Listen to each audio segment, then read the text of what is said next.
मंजिरी, स्वतःच्या पायावर धोंडा मारून घेऊ नको. शिवनाथ सामान्य नाहीये. तो घरी आला तर तुझं मूळ रूप पाहू शकतो. अनर्थ होईल, अनर्थ होईल.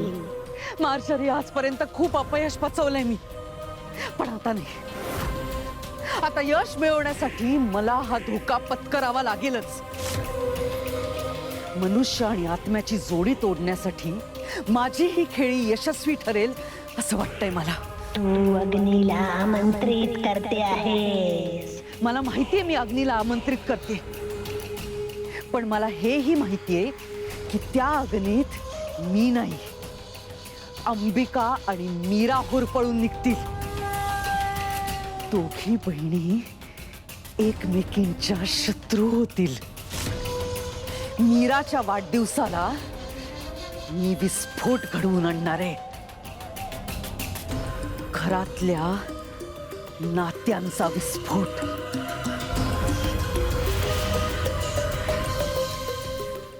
दादा, मी रेडी आहे. आम्ही लगेच निघतोय. हा, ग्रेट ग्रेट.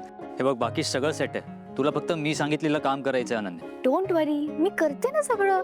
हा, वेदा आली आहे स्कूलमधून? हो, आली आहे ती. हां, अनन्या, तुला ना मीराला कमीत कमी अर्धा तास घराबाहेर ठेवायचं आहे. मी तिच्या बाबांना घेऊन येतोय. त्यांना मी इकडच्या जवळपासच्या एका मंदिरात थांबायला सांगतो आणि मग आपण ठरवलेल्या एक्झॅक्ट टायमिंगला मी तिच्या बाबांना एंटर करायला सांगतो. ठीक आहे? परफेक्ट. आणि अनन्या, मीरा रेडी झाली आहे? आय मीन, तिने मी दिलेलाच ड्रेस घातलाय? हो, ती येतच असेल आणि घातला तू दिलेला ड्रेस. ग्रेट.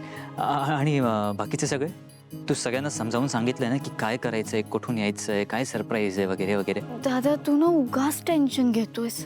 फोन ठेव बरं तू. अगं, असं नाहीये. मला फक्त एवढं हवंय की सगळं परफेक्ट व्हावं. एनिवे, फोन ठेवतो.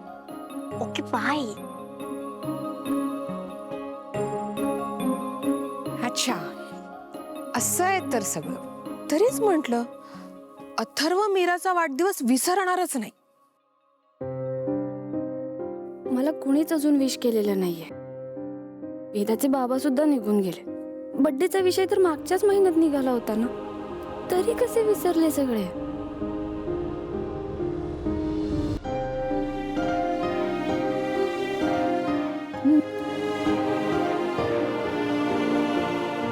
मीरा, तुझ्यासाठी एक मोठं सरप्राईज आहे, पण मी आता तुला नाही सांगू शकत.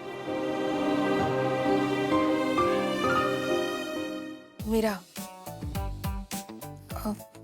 जाऊ दे, फार मनाला लावून घेऊ नकोस. हा, हे बघ, आत्ता सगळे विसरलेत.